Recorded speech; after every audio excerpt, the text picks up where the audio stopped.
The thoughts, views, and comments expressed by the hosts, guests, and callers on Beyond the Headlines are not necessarily those of management, ownership, or production unit of the Verizon Media Group. Beyond the Headlines is a production of ILTV Studios and cannot be reproduced or represented in part or entirety without express written permission of the Verizon Media Group. Beyond the Headlines is the intellectual property of the Verizon Media Group. Copyright 2021.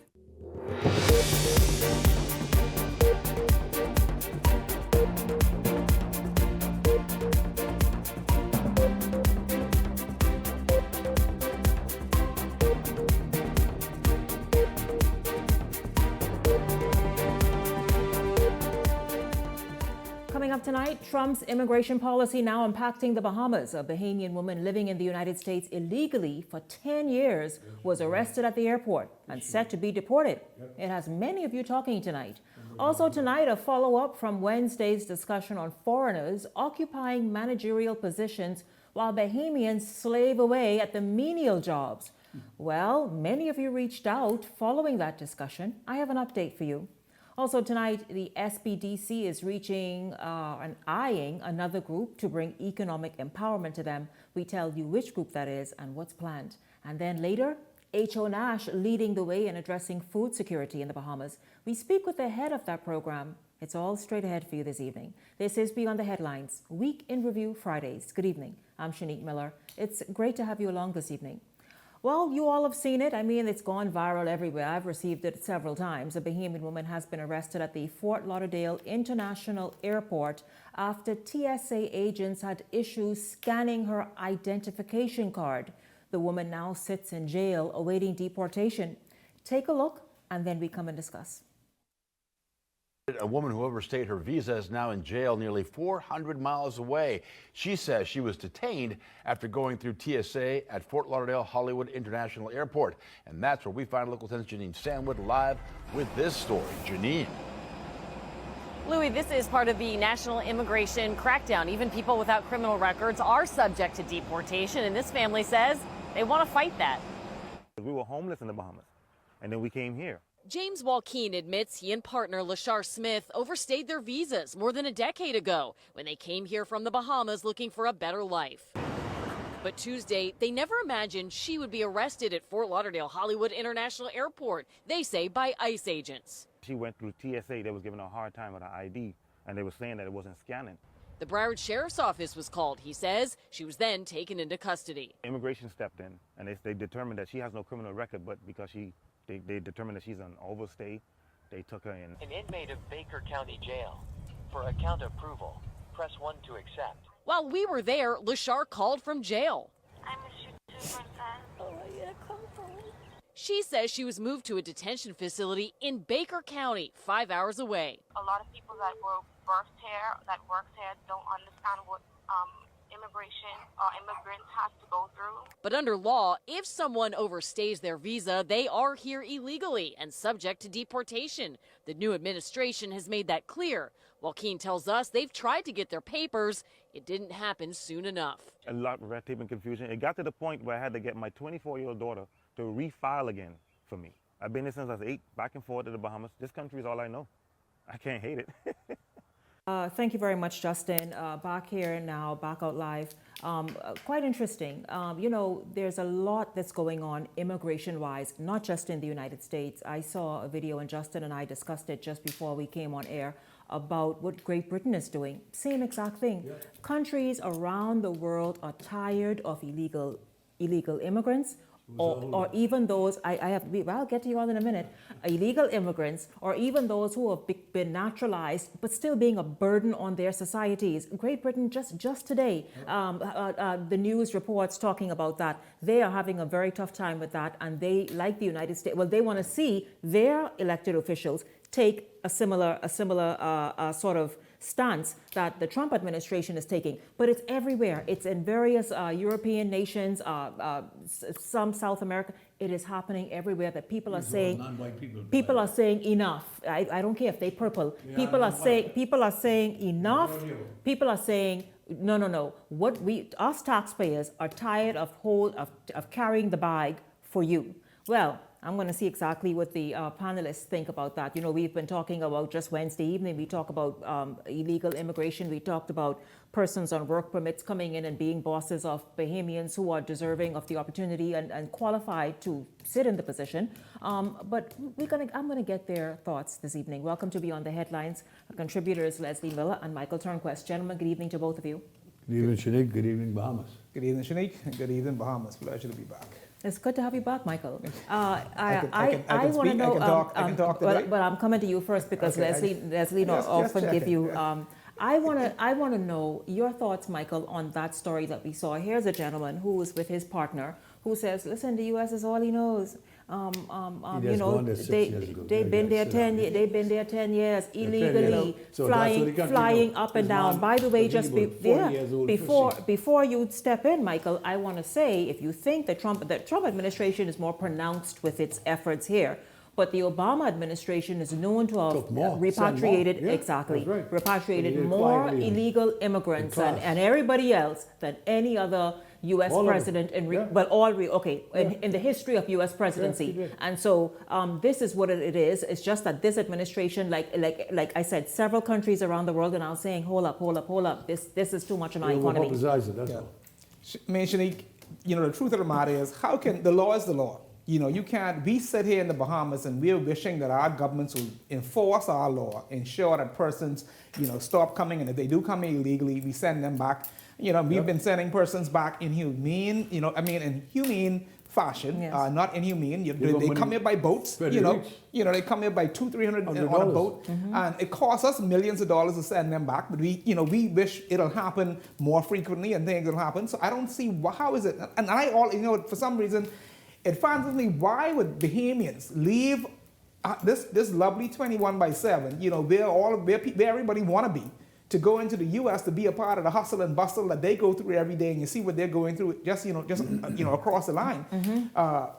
Sometimes it finds me, but at the end of the day, you cannot think that you did something some years ago and you think it's going to be okay, fine and dandy, and I can come back now with no issue. Because I'm pretty sure we wouldn't want the same illegals doing the same thing where they was here, even though they do it continuously over and over. You know, it's like when we catch illegals here, we send them back this week, they're back here the next week on another boat. The next day. You know, so, you know, these are the things that we're trying to stop, and we seem as though we can't put them in a database, whereas though when we catch I call them frequent travelers, because like Mr. Miller said, they come by plane. You know, they come, some come by the plane, some come by boat, but when we send them back next week, they're back here. They're back. And some of them even tell immigration officers at times, but immigration officers are very offended by it. Hey, don't worry about that, I can be back here next week. But it's that ire that's happening around the world. Yes, the citizens of the world in their various countries are saying enough. Yeah, I mean, I cannot blame them, but for some reason I cannot get it. Why Bahamians would say that they're going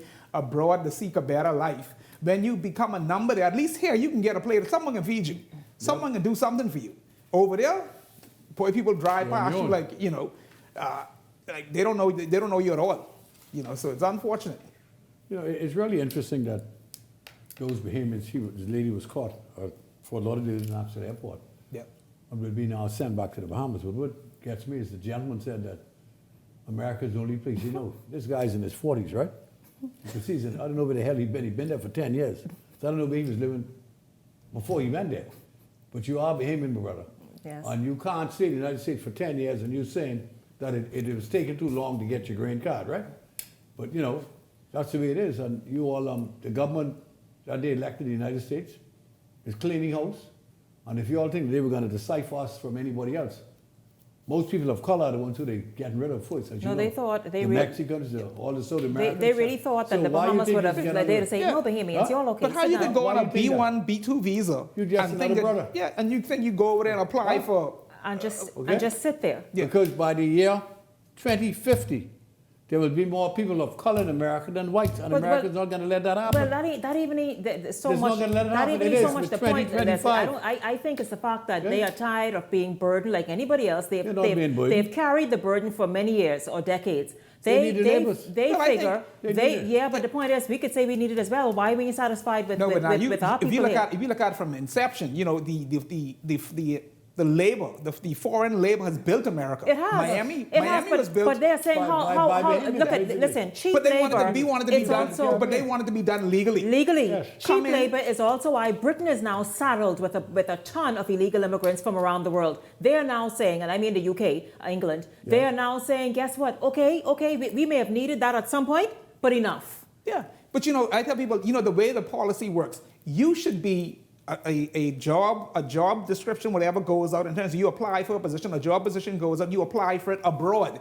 Then when you are offered the job, your paperwork goes into the immigration department, and if it's approved, then you travel. That's what you The do. things that happen, it happens in the reverse. People travel to these states, travel to our island, and they come here. Stay here. They come, they stay, and They never leave. they keep looking for a job, and then they go ahead and go through the And be allowed to happen. the work permit process. And we allow that to happen. It should not happen that way. Yes. So But- why did we follow suit with the United States? Our big brother to the north, we replicate and duplicate everything they does, right? Our whole society is built on what's happening. Yes. We only replicate certain things. Certain things. Maybe we need to look at our laws and clean our country up, no? Well, I'll tell you, the country is being cleaned up. I want to jump to this real quick. Justin, keep it right there. Let me just go to this. This, as I said, came in, Wednesday evening. We had the discussion right there. We had the discussion with what's happening at certain properties and even on hotel properties where foreigners are being brought in, if only to not tow water, they ain't doing that, but to manage and oversee the toting water, meaning every key position where there needs to be It's a controlled by a manager foreigner. is No doubt about exactly that. being filled by a That's a foreigner. fact. We'll get this. This is from Grand Bahama, you all. Hi, Shanique. I watched your show last night, Wednesday.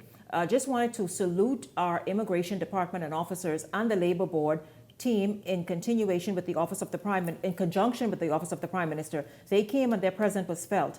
They came to this Sandals Resort. So where is this? That's in Exuma. Oh, okay. They Can't came be to the Sandals Grand Bahama. Resort and removed persons in high-power positions who threatened Bahamian jobs, if not daily, every other day. Such swift action caused the general manager to be removed. Oh, really? Along with the director of guest services, assistant food and beverage managers, operations managers, entertainment managers, and the list goes on. Even entertainment managers, foreigner. You mean Bahamians can't go plan a little ring play someplace for entertainment? Listen, entertainment managers, the list goes on, and even some staff who didn't have paperwork to even work in our country. This was the fastest I have seen the Labor Board and Immigration acted on the response of the Bahamian people. So I guess they complained. Thank you, Shanique Miller. Mr. Davis and his government for that. Thank you, Shanique Miller, Mr. Leslie Miller, Mr. Michael Turnquest, Mr. Branville McCartney, Mr. Ellington Ferguson. With freedom fighters like you all, it's opening the eyes of our government and realizing that we do have qualified individuals to take on the role in their hospitality industry and any other sector in the country. That was That gives an opening to come back then. Give who an opening to come back? Me. You make because you make it things.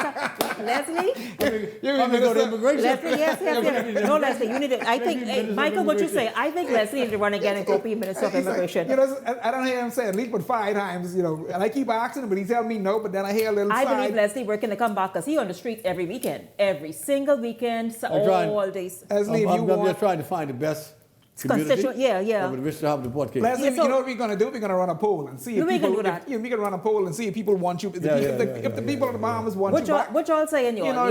What y'all saying? Come on. If y'all want Leslie, the pod cake back, just put likes or bring him back or something. Yeah, make your comment. You heard this. This was looking for that encouragement. Exactly. This was unsolicited. You heard I even read it for the first time, so you know it wasn't rehearsed. Give me one more shot for go. You see that Leslie said vote for him one more time. In the accent. Who ticket you running on though? Huh? Who ticket you running on? You had a meeting the other day. Yeah, we had lunch. Hold on. Listen, you all. Leslie, I bring out your business. Leslie, you had lunch with who? Couple of the brothers.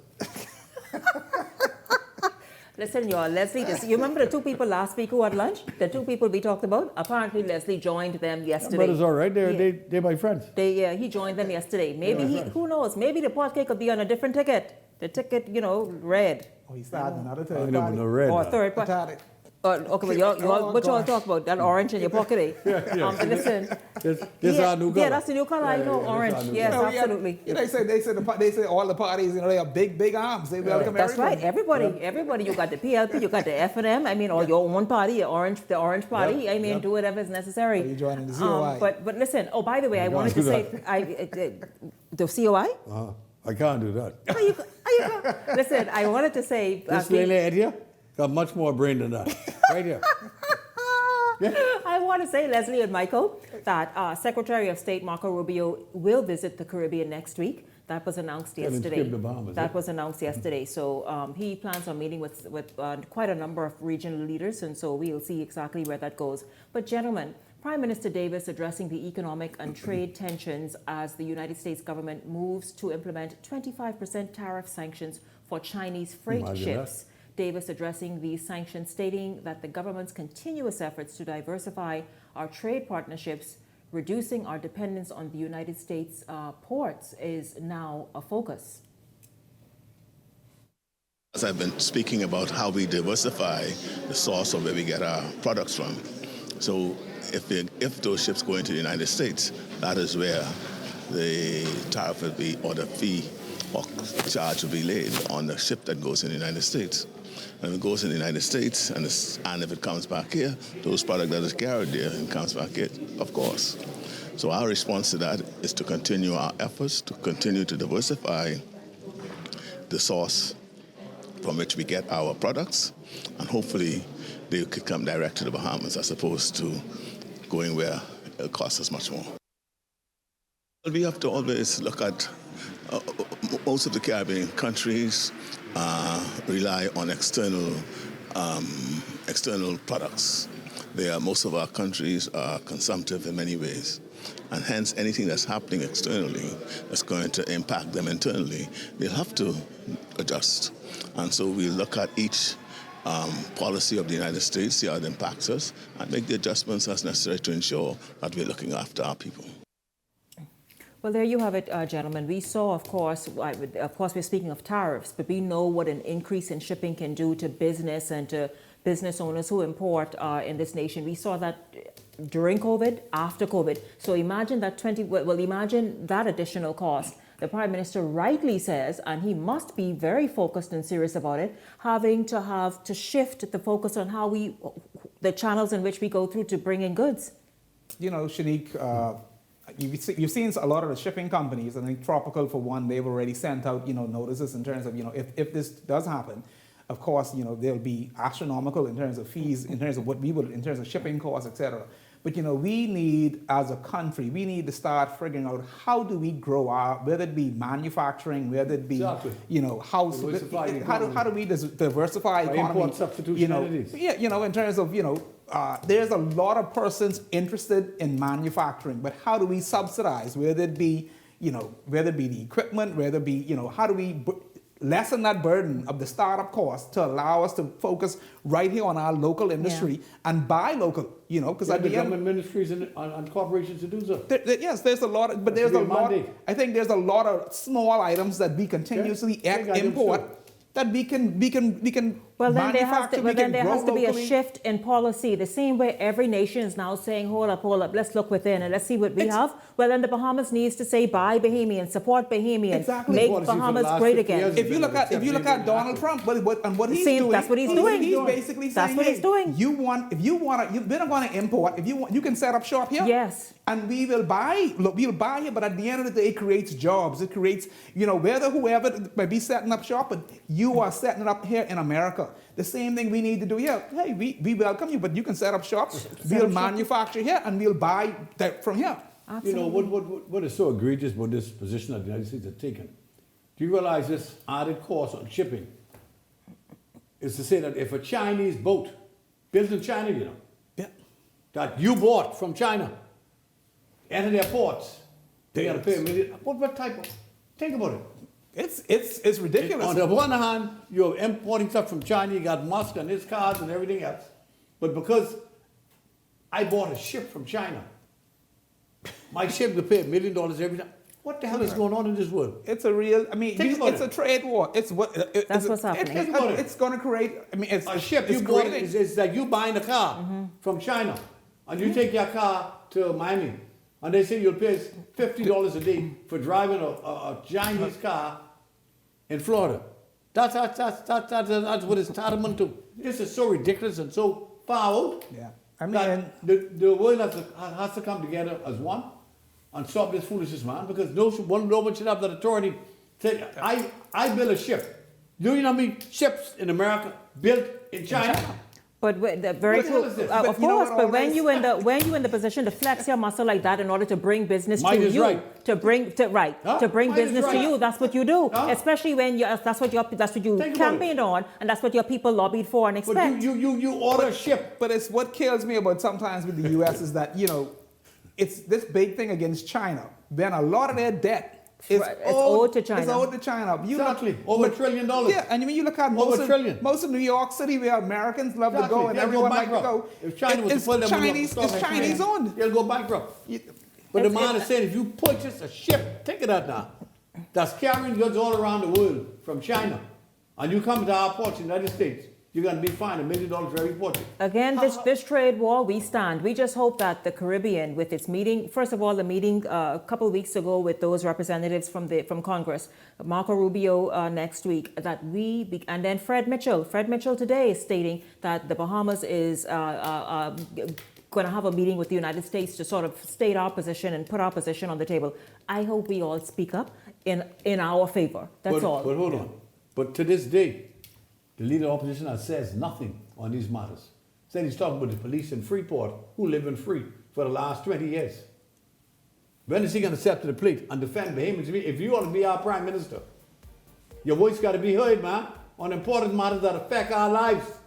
You talking about the damn policeman.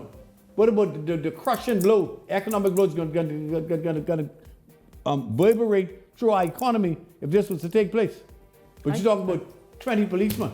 I guess. Come on, man. I guess he will speak Be to a that. leader. I guess he will speak to that as Forget Rubio. like 15 for a minute. I guess he'll speak to that as Rubio visits the region next week. Please. By the way, gentlemen, I wanted to get your input on this LNG agreement with that the government is now happily saying, hey, the deal is signed. LNG is going to bring about a new day with clean, renewable energy, and as a result, lower prices. But of course, we hear that we have to wrap up the segment. Listen, it's good hanging out with you both. You leave it on Monday. Yes, absolutely. Great hanging out with both of you. Thank you so much, Leslie Miller, Michael Turnquest. Pleasure to be here. Absolutely. Don't go anywhere, because when we come back, speaking of all things Bahamians and what needs to happen in terms of empowering us, I'm going to speak with the SBDC after this break. Stay close.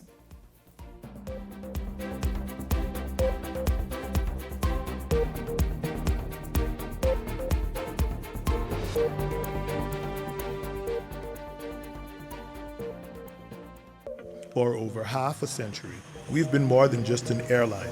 We've been a bridge, connecting families, dreams, and memories across the islands and beyond. Behind every seat sold and every journey planned, there's a dedicated team committed to making air travel affordable and accessible to everyone. At Bahamas Air, we're not just building connections, we're building a safe and dependable airline where quality service is paramount and an excellent travel experience is our priority. Wherever you're going, we're here to take you there with care, with heart, and with the promise of unforgettable journeys. We are family, and just like family, we're committed to taking care of our own. Your Bahamas Air is our Bahamas Air, because here at Bahamas Air, we don't just fly here, we live here.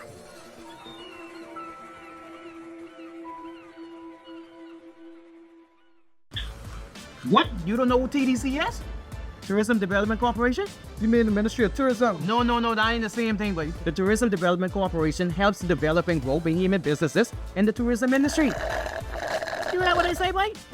Oh, yeah. Develop and grow.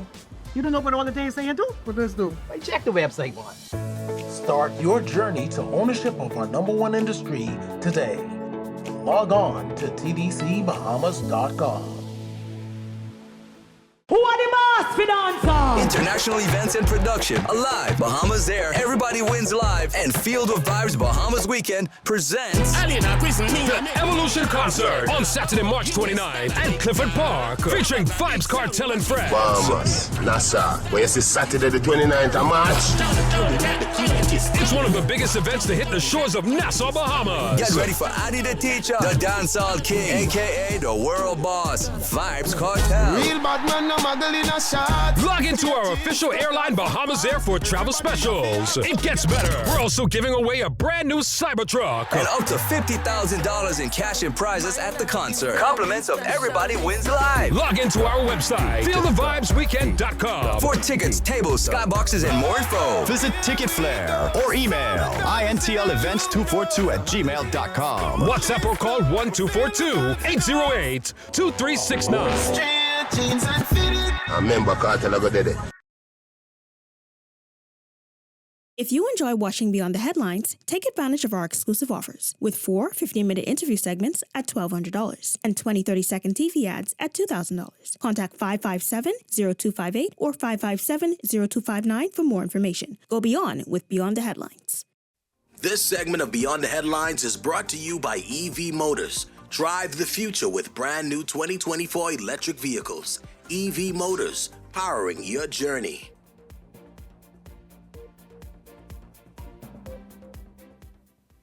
The Small Business Development Center, SBDC, has been busy going around several islands in the country recently promoting its newest program, and that is to reach people with disabilities, persons wishing to become entrepreneurs, persons who are entrepreneurs, but to further empower them and help them along, and to obviously let them know as well that they are not invisible, that they too have a stake in this economy. Well, the SBDC is reaching out to a new industry now, while still working with that, but they're reaching out to a new industry to help those just come along and perhaps access more funding.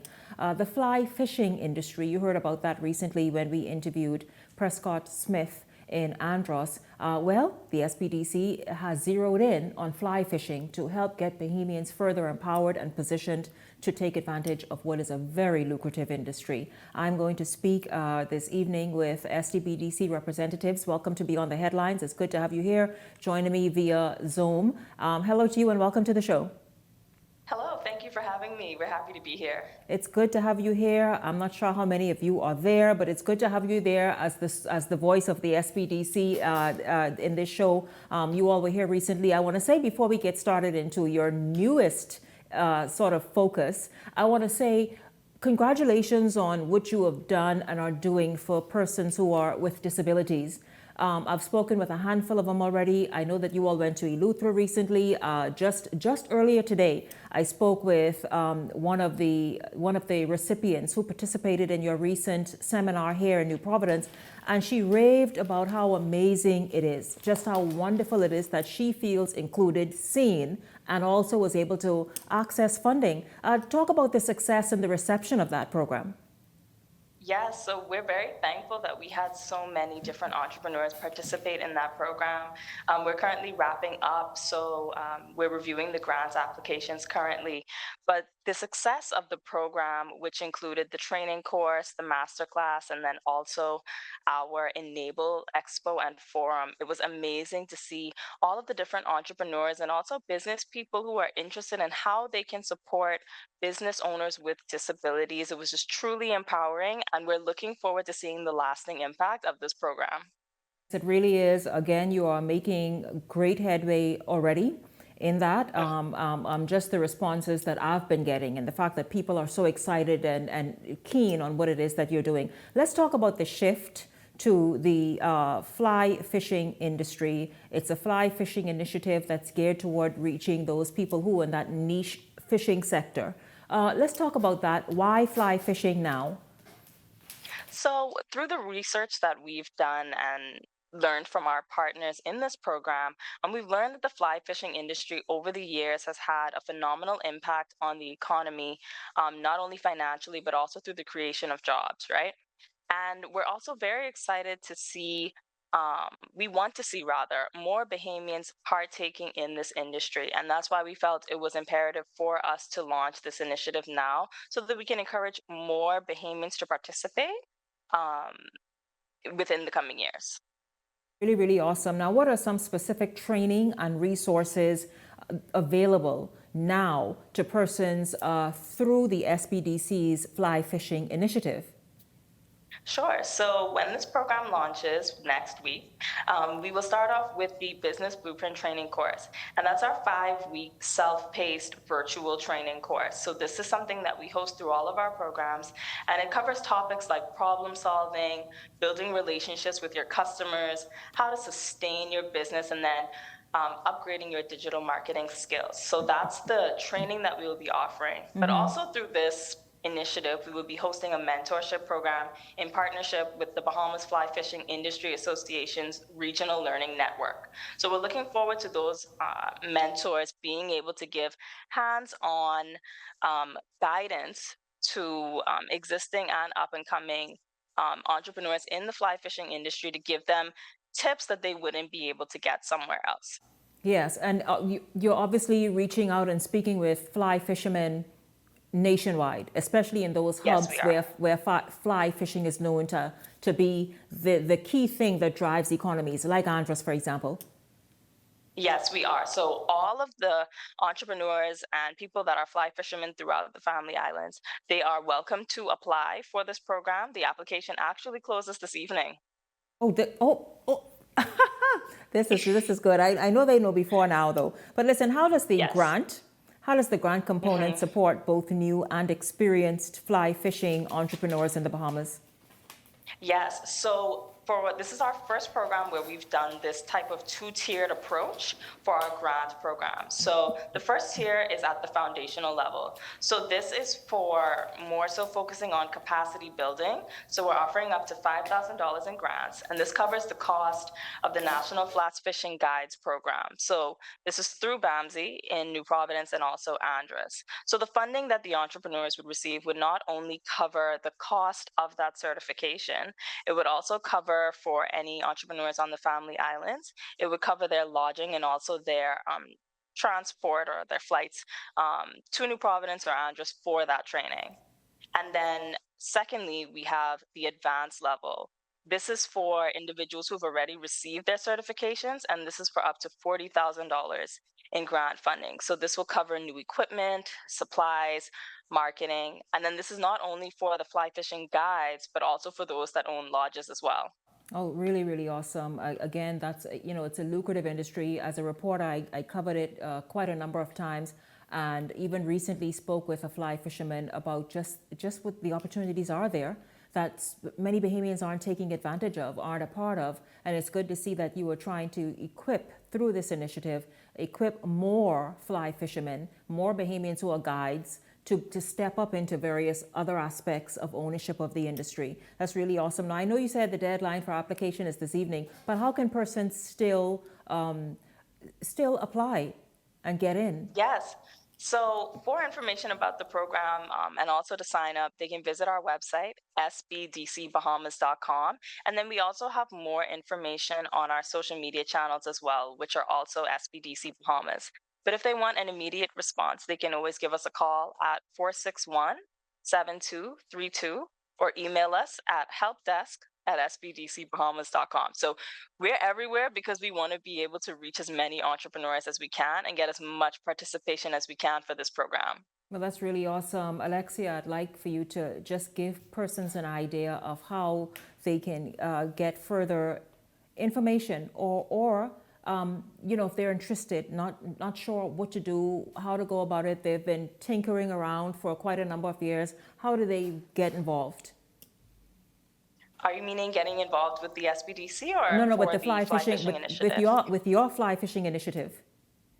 Yes, so they can reach out to us, like I had mentioned earlier, but also if they want to reach out to the Bahamas Fly Fishing Industry Association, they also have a wealth of information, and they're also very hands-on within the industry and can answer more industry-specific questions while also covering the aspects of the initiative that we're offering in partnership with them.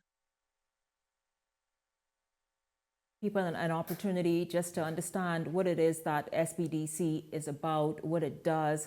You're already being applauded for your most recent initiatives, the one as it relates to persons with handicaps and now fly fishing, something that people have been concerned about recently. And here you step up, I mean, almost an answer to what recently was trending, and that is getting Bahamians empowered and equipped to be able to be participants. Yes, so at the SBDC, it's important for us to reach multiple demographics of entrepreneurs, not just the popular industries. We want to reach everybody in the best way possible. So we've been doing research across different industries and just preparing for some upcoming programs. So this has been in the works for a while, so we're very excited to be able to launch it at such a critical time for the industry. I thank you very much, Alexia Johnson from the SBDC this evening, talking about the SBDCs.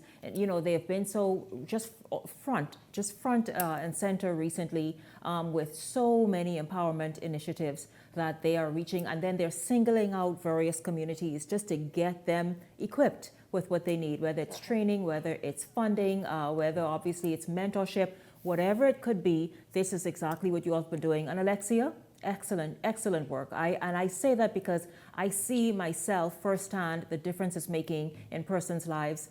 Just as I told you earlier today, being told by an individual that they are just so happy to be sort of recognized, highlighted, and called to the front in your other initiative, and being treated with such regard and respect, and obviously empowered to move forward as a business owner. Yes, thank you so much for the recognition, but I also would like to take the opportunity to say thank you. Thank you to all of the entrepreneurs that walk through our doors, whether it's they're participating in one of our grant programs, if they're participating in a training, or they're going through one of our mentorship programs. Those are all very important for us. The work that we do would have no meaning if we had no entrepreneurs to serve. So we're very thankful for the opportunities that we have, and then also to our partners that really make this possible. Not only in assisting with the mentors, but also with the funding. So we're very, very thankful for the opportunities that we have through our partners and entrepreneurs. Excellent. Keep up the great work. You all are really kind of showing yourself now for being that agency that helps the regular person pull them up, get them as equipped as they need to be to move forward. Thank you so much, Alexia Johnson from the Small Business Development Center. Thank you for joining us this evening. Thank you. Don't go anywhere, because when we come back, we're going to shift gears and take a look at farming on the scale of schools. Do you know there are several schools here in New Providence that have farming programs? They're doing an amazing job. We speak with one of them after this break.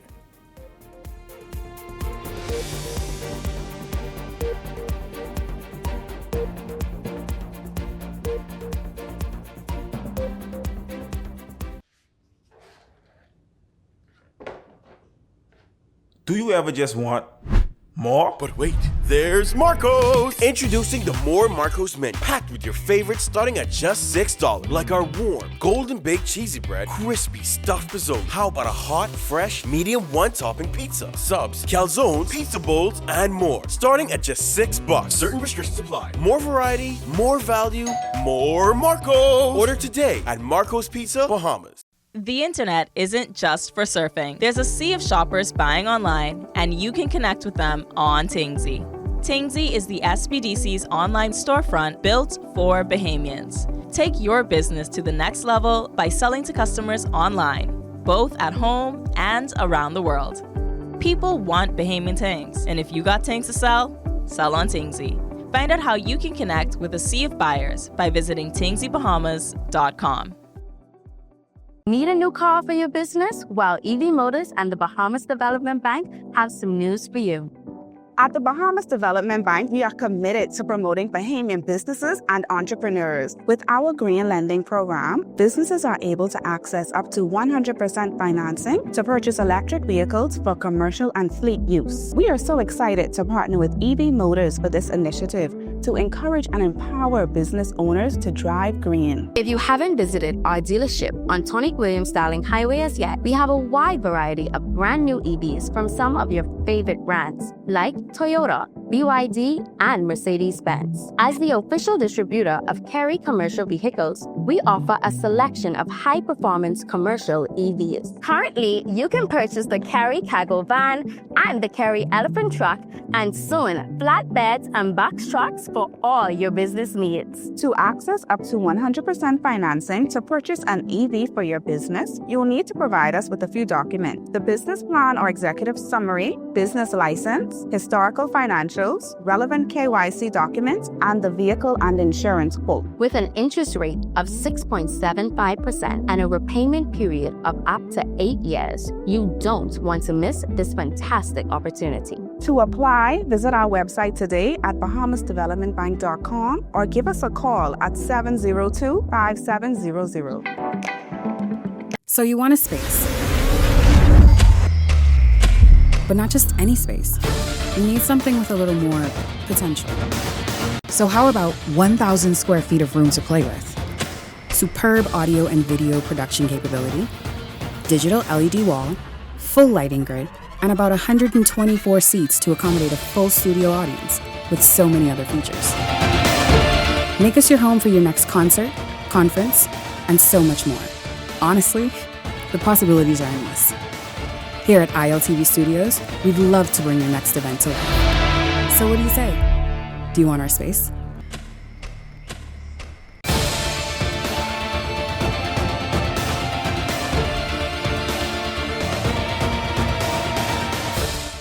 If you enjoy watching Beyond the Headlines, take advantage of our exclusive offers with 4 15-minute interview segments at $1,200 and 20 30-second TV ads at $2,000. Contact 557-0258 or 557-0259 for more information. Go beyond with Beyond the Headlines.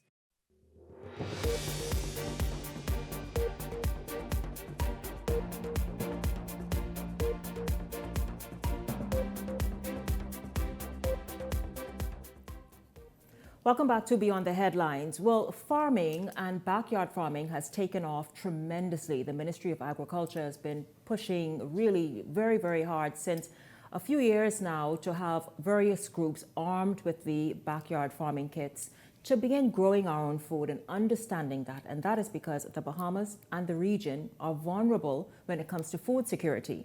Well, one school, an institution, junior high school, is doing its part to help address it and also to help correct that. Right here in the Bahamas, the H.O. Nash Junior High School has a thriving farming program headed by Shumakin Cargill, and he's here this evening to talk about that. And I'm really keen on the fact that he's also growing mushrooms, not the ones that sent those people off.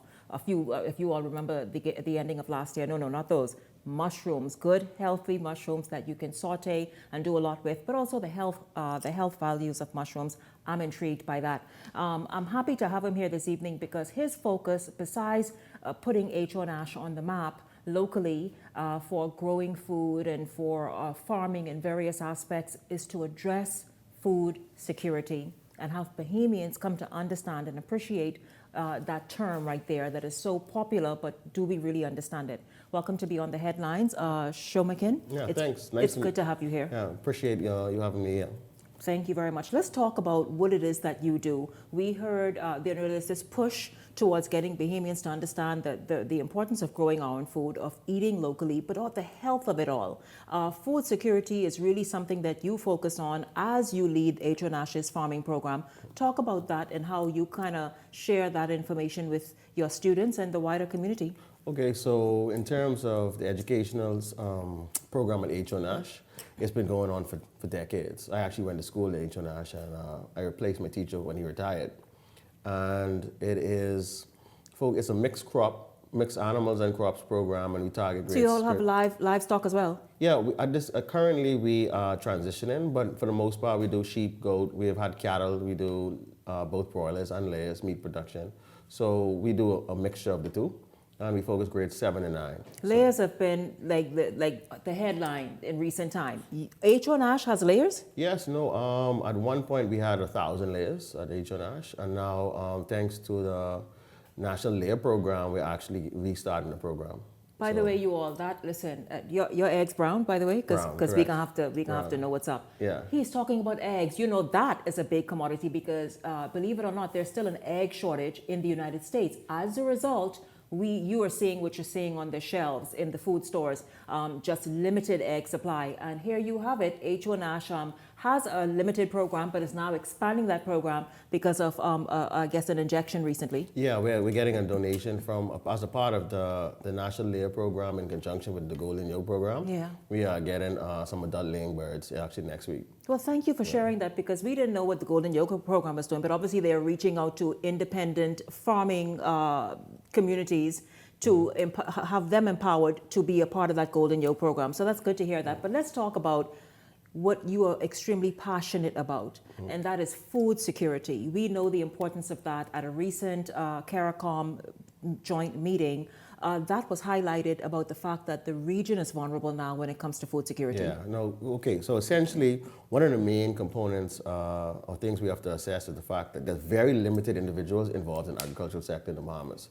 So now where the food security situation is becoming, I would say, beyond critical, we have to re-emphasize an injection of new bodies on the ground, essentially. You need people to participate within the sector, whether it be from primary production or consultancy work or whatever infrastructural development. So education is going to be extremely important in order to create the next generation of people to be involved in the sector. So we need to create a tunnel or the streamlines the present-day students into the sector. So, and working out that pathway and ensure that they have the necessary educational and infrastructural and financial tools necessary in order to actually participate and make a difference in the production system and food security at large. So let's start at the education aspect of it. It's good that you have that because a number of schools are doing it, but H1Ash, I'm just hearing about it and having an understanding for a whole lot that you're doing. How do you get students interested? Because that's what you're saying. You need almost this feeder system to help the industry grow and to be sustained. Right. So H1Ash has been a long-standing program, right? So their brothers, their older siblings, their neighborhood friends, they would have heard about the program, and we actually have an abundance of students who want to participate within the program. So that's not an issue. One of the issues is that a lot of the students after they graduate, because we teach grade 7 and 9, they go on to CR Walker, based on where they live. And CR Walker doesn't have a strong agricultural program. So creating better systems to provide them with an opportunity to continue on and perhaps go on to BAMSI or some other tertiary educational system, or to have the resources necessary to become producers if they want to continue in some technical area. So that is kind of lacking a little bit. But we're working on, because I'm aware of current proposals to create, there's a cadet program tailored to senior high school students that BAMSI recently launched. Mm-hmm. And even within the Ministry of Education, they're pushing for a better technical support unit to help to manage all of these moving pieces within the sector, to kind of tailor fit programs to allow younger people to continue on. And to understand that there is a viable career opportunity, you're doing something that's benefiting not only that person's individual family, but the wider community, and with supplying obviously good, healthy, quality food. Yeah, so there is definitely a need for people to participate in the sector, but there's an undeniable challenge within the sector generally. It's not easy, and there's a number of challenges and roadblocks that need to be removed in order to not only encourage people to enter the sector, but to ensure that they have success as entrepreneurs or business people or find career paths. So the Bahamas at large has neglected many of the key components that would make agriculture thrive. So we're really trying to work hard now to turn that around. So this isn't something that has happened overnight. This is, successive years, of and for good reason, tourism and other things are more attractive. We became, more attractive, and we became distracted. Right, there's a trade-off, you get, lucrative tourism industry, so agriculture dies down. But now as, geopolitics and things are looking a bit more iffy, agriculture and after COVID-19, hurricanes, agriculture is now taking a better center stage. So as a society, we have to shift back to the importance and emphasize in the agrarian fields. And so definitely there's a ways to go.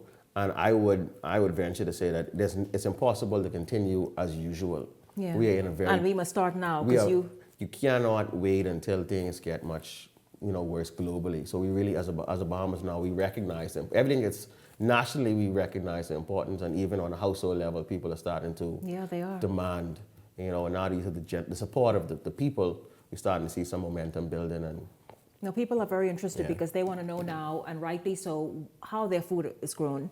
Where is it grown? And also, it's always best, because of pollination and all that, to eat locally, is it not? yeah, well, definitely. As best as we can. Yes, definitely in terms of, food security, having access and availability of food are two of the main pillars of food security. So for us, decentralizing the production, meaning growing in more local areas, as well as not reliant on, external countries to supply us with food, all are important for us to be able to have that sense of security and national development without being so vulnerable. How long have you been heading the HONASH program? And I know you do stuff on a national level as well, because you're quite passionate about it and skilled. But how long have you been heading that program? I've been there for about a decade now, yeah.